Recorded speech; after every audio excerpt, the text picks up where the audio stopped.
Halo guys, apa kabar nih? Ketemu lagi bareng gue, Aurel Azhara Akbar, pada podcast hari ini. Kali ini kita bakal bahas mengenai sejarah Indonesia.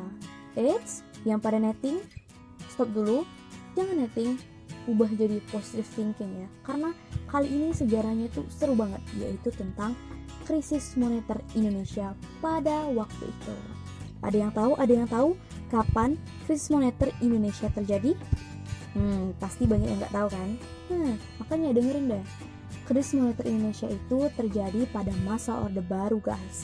Pada masa Orde Baru ini, Indonesia mengalami inflasi besar-besaran, sekitar 650% per tahun. Oke, sebelum itu gue bakal jelasin dulu awal mula Orde Baru terjadi sampai akhir Orde Baru. Masa Orde Baru ini terjadi selama 32 tahun. Lama kan? Iya, lama banget. Dan spesialnya hanya dipimpin oleh satu orang Presiden Republik Indonesia, yaitu Presiden kedua, Bapak Insinyur Soeharto. Nah, masa ini terjadi sejak tahun 1966 sampai 1998 yang ditandai dengan adanya Surat Perintah 11 Maret atau Super Semar pada tanggal 11 Maret 1966 yang berisi pemberian mandat kepada Letjen Soeharto selaku Panglima Angkatan Darat untuk memulihkan keadaan dan kewibawaan pemerintah pada saat itu. Pada masa ini, Orde Baru terjadi untuk memperbaiki sistem pemerintahan yang ingin menerapkan tatanan kehidupan bernegara berdasarkan Pancasila dan Undang-Undang Dasar 1945. Pada masa ini juga diterapkan beberapa kebijakan nih guys. Ada kebijakan politik, kebijakan ekonomi, kebijakan sosial budaya, dan udah deh habis. Jadi cuma 3 aja guys. Yang pertama itu ada kebijakan politik nih. Kebijakan politik itu ada di berbagai bidang. Yang pertama ada di bidang partai politik. Untuk di partai politik sendiri itu dibedakan menjadi 3 kekuasaan besar, yaitu Golkar, yang kedua PDI, yang ketiga PNN. Yang kedua ada di bidang pemilu atau pemilihan umum.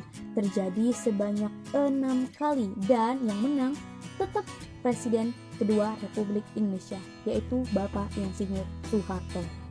Lalu yang ketiga itu di bidang ABRI, adalah dui fungsi ABRI. Apa sih maksud dui fungsi ABRI? Dui fungsi ABRI adalah militer memiliki kekuasaan atau peranan ganda, bisa di bidang politik dan juga pertahanan Republik Indonesia. Selanjutnya ada di bidang politik luar negeri, yaitu yang mengatur hubungan Indonesia dengan luar negeri tentunya. Dan yang terakhir ada di bidang P4, pedoman, penghayatan, dan pengamalan Pancasila, yang bertujuan untuk mengenalkan dan juga memberitahu seluruh rakyat Indonesia untuk mengamalkan Pancasila dalam kehidupan sehari-hari. Itu merupakan kebijakan politiknya. Sekarang kebijakan ekonominya apa aja nih? Kebijakan ekonominya itu pada masa itu guys, Bapak Insinyur Soeharto juga dikenal sebagai Bapak Pembangunan, sehingga sangat dikenal dengan trilogi pembangunannya. Sehingga ada beberapa hal yang diterapkan. Yang pertama itu adalah rencana pembangunan 5 tahun. Yang kedua, revolusi hijau. Dan yang ketiga adalah program jangka panjang dan program jangka pendek. Dan semuanya itu tentunya untuk memajukan rakyat Indonesia. Dan yang selanjutnya adalah pada kebijakan sosial budayanya nih. Ada 5 kebijakan. Yang pertama itu adalah program keluarga berencana. Yang kedua adalah program wajib belajar.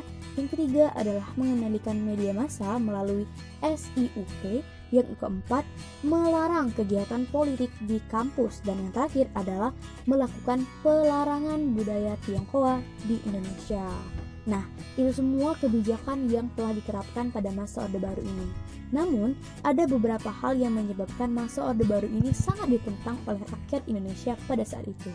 Yaitu, yang pertama, karena inflasi besar-besaran yang terjadi di Indonesia, yaitu 650% per tahunnya. Dan itu menyebabkan krisis moneter di Indonesia.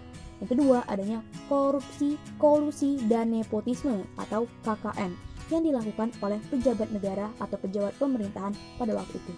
Yang selanjutnya adalah terjadinya pelanggaran HAM diakibatkan demo besar-besaran sehingga aparat kepolisian menghilangkan atau melupakan HAM yang ada di setiap manusia. Dan yang terakhir adalah terjadinya otoriter pada pemerintahan Indonesia saat itu.